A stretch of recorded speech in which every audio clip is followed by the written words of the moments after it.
Hello friends, welcome to my YouTube channel Shiv Vastu analysis.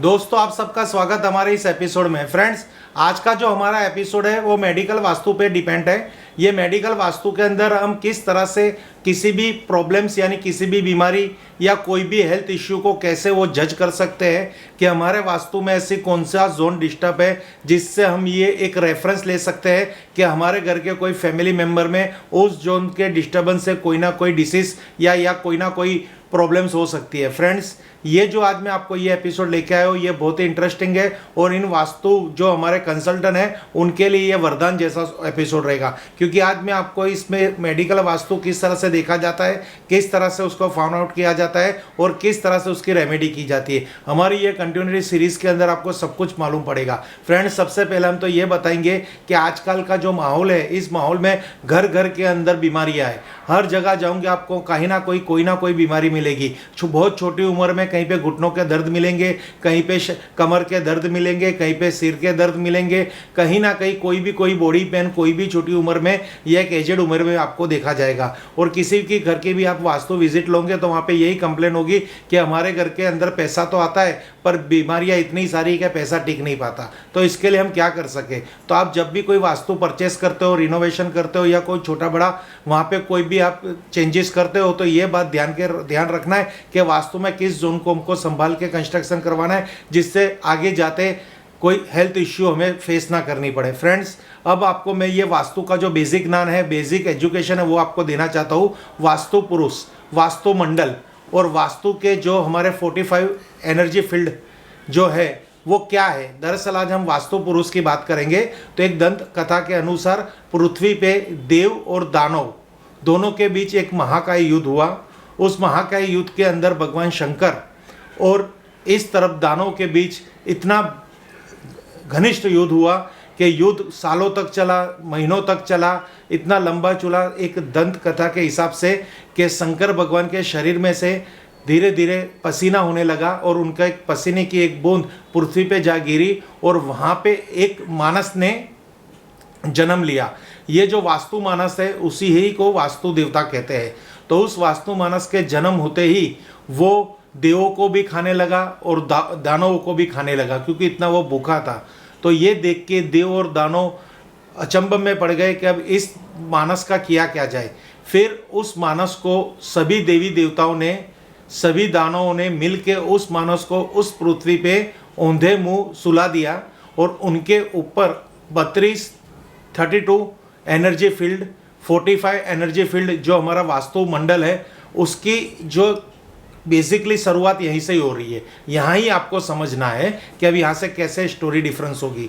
तो उस दंत कथा के हिसाब से देव और दानव ने मिलके उस वास्तु मानस को ऊंधे मुंह सुला दिया और सब अपने अपने स्थान उस वास्तु देवता मानस के ऊपर उन्होंने ग्रहण कर लिए, जिससे वो वास्तु देवता मानस ऊंधे मुंह उस पृथ्वी में पड़ा रहा और वो देवों और दानवों को याचना करने लगा।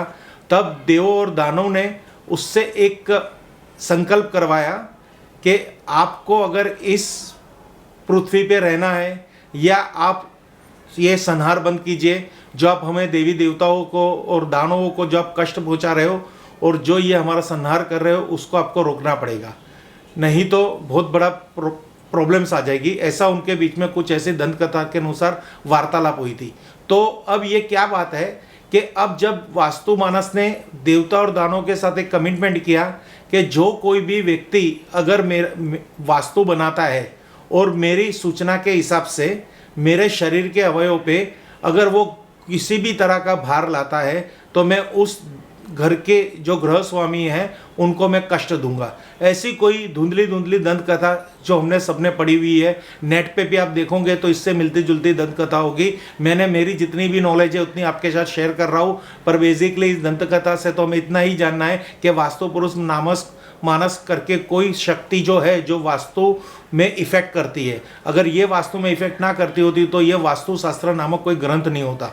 अब आपको मैं इसके आगे ले जा रहा हूँ कि अब ये क्या है और कैसे इसको हमें देखना है। तो ये आप देखोगे तो एक वास्तु है। इस वास्तु के अंदर आपने देखा होगा तो यहाँ पे एक स्क्वायर वास्तु है, या ये एक फैक्ट्री का भी हो सकता है, ये किसी रेस्टोरेंट का भी हो सकता है, ये किसी घर का भी हो सकता है, ये कोई हॉस्पिटल का भी होता है, कहीं का भी कोई अगर ये वास्तु है तो ये एक स्क्वायर वास्तु ही कहा जाएगा। इसका एक सेंटर नाभि स्थान आएगा, तो आप देखोगे कि ये इसका एक नाभि स्थान बन रहा है। यहाँ पे एनर्जी हमेशा जन्म लेती है। जब भी आप कंस्ट्रक्ट, जब ओपन प्लॉट होता है तो ये नाभि स्थान उस प्लॉट का गिना जाता है। फिर जैसे जैसे हम कैलकुलेशन करके इसको बांधने की कोशिश करते हैं, यहाँ पे ब्रिक्स वर्क चालू होता है, तो ऑटोमेटिक ये नाभि स्थान क्रिएट होने लगता है और यहाँ पे एनर्जी का फ्लो क्रिएट होने लगता है। और ये एनर्जी की फ्लो वास्तु के हर एक दिशा में, हर एक कोना में, हर एक जगह पे रन होने लगती है, जिसको हम बोलते हैं 45 एनर्जी फील्ड। तो ये है एनर्जी फील्ड और ये है वास्तु देवता नामक मानस।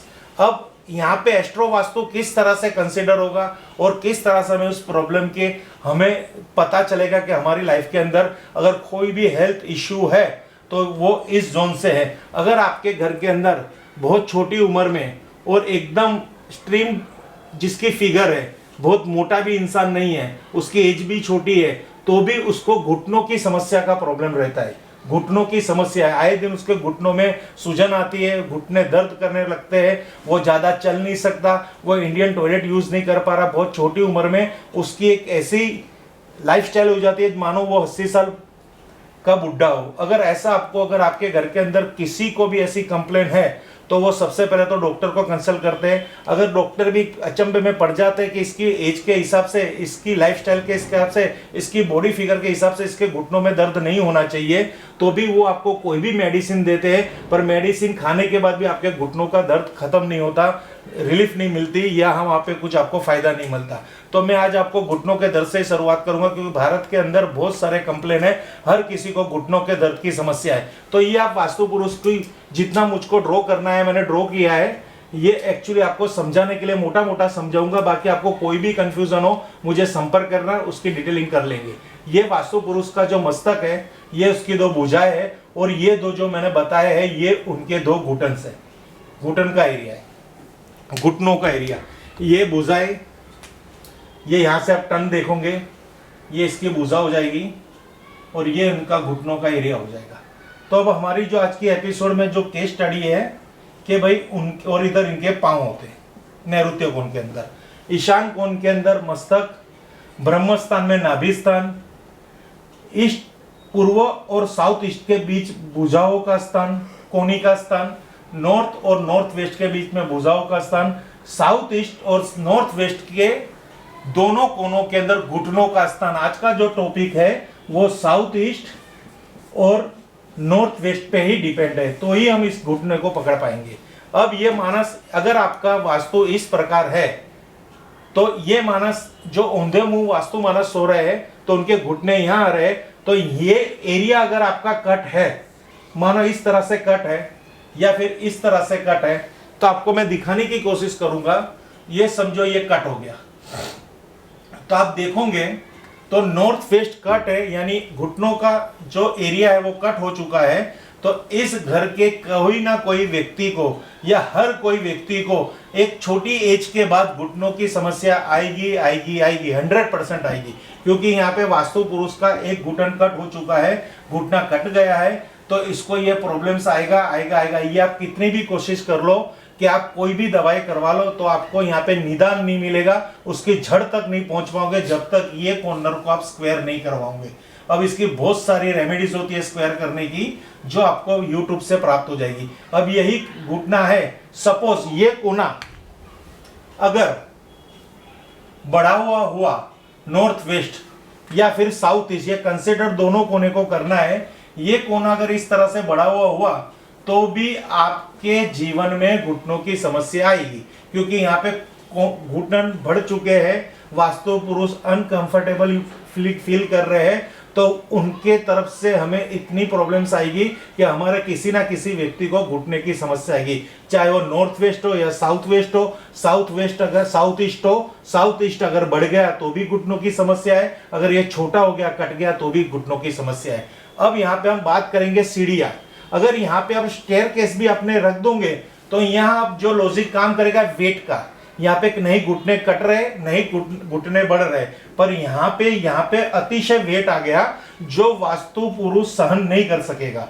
यानी अगर उनको यहाँ पे अनकंफर्टेबल यूज हुआ, यहाँ पे वो आरामदायक नहीं महसूस कर रहे, तो यहाँ पे वेट आने की वजह से उस घर के किसी भी मेल फीमेल चिल्ड्रंस को घुटनों की समस्या फेस करनी पड़ेगी। ये आप लिख के रख दीजिए। ये कोना कटा है, बड़ा है तो भी घुटनों की समस्या, नॉर्थ वेस्ट बड़ा है, कटा है तो भी घुटनों की समस्या, यहाँ पे वेट आ रहा है, स्टेयरकेस आ रही है, स्टोर आ रहा है, खड्डा आ रहा है, तहखाना आ रहा है, किस भी प्रकार की यहाँ पे वेट आ रही है, तो 100% यहाँ पे घुटनों की समस्या फेस करनी है। मेडिकल वास्तु के हिसाब से यहाँ पे घुटनों की समस्या आती है। फिजिकल वास्तु और अपने पर्सनली वास्तु में यहाँ पे बहुत सारी दूसरी भी और प्रॉब्लम्स क्रिएट होती है, जिसकी हम हर एपिसोड बनाने की कोशिश करेंगे। हो सकेगा उतना आपको हम ये ज्ञान देने की कोशिश करेंगे छोटी छोटी बातों का। तो आप किसी का भी घर देखने जाओगे तो वहां पे आप कोई भी थ्योरी काम पे ले सकते हो। आप किसी का विजिट किया तो नॉर्थ वेस्ट में अगर घुटन आ गया, मीन्स वास्तु मानस का घुटन तो नॉर्थ वेस्ट और साउथ वेस्ट में डिफॉल्ट है ही, वहां से वो चेंज नहीं होगा। पर वहां पे आपने सीढ़ियां देखी तो आप उससे क्या डील करोगे उसको, तो आप अगर उनको कहोगे कि आपके घर में किसी के घुटनों की समस्या, तो वहां से पॉजिटिव आंसर यस ही आएगा। तो आप तुरंत यहाँ पे ट्रीट कीजिए, धीरे धीरे उनके घुटनों का दर्द सॉल्व होते लगेगा, या फिर जो घुटनों के लिए वो जो दवाई खा रहे हैं वो दवाई लगने लग जाएगी।